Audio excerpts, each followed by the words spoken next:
Murdered on vacation in Belize. Tonight and only on 10 News, the sister of Carilion Dr. Gary Swank is talking about the moment that she learned that her brother had been killed. Now, we first broke this story last night at 5. Tonight, we're learning more about him and his impact on the community.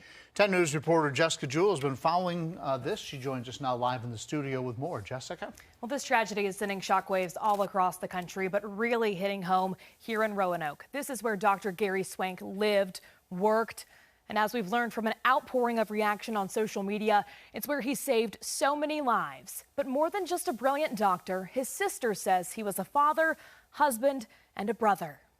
My brother Gary, he was always the lucky one.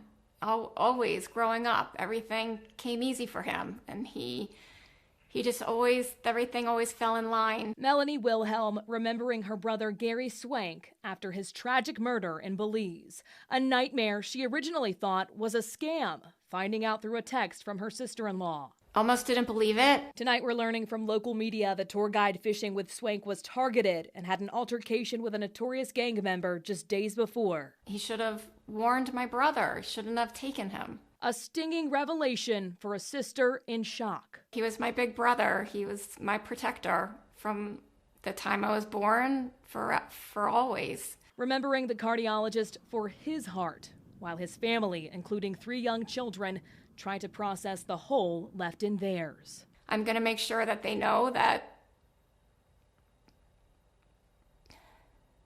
their dad is always with them.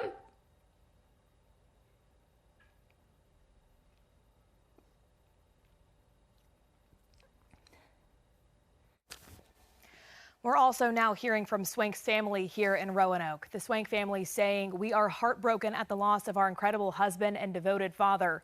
His senseless murder has left us to mourn a purposeful life ended too soon." Gary was an incredibly driven individual, both professionally and personally, and we were blessed to have been a part of his life. You can find the full statement and more reaction to this tragedy on our website, WSLS.com.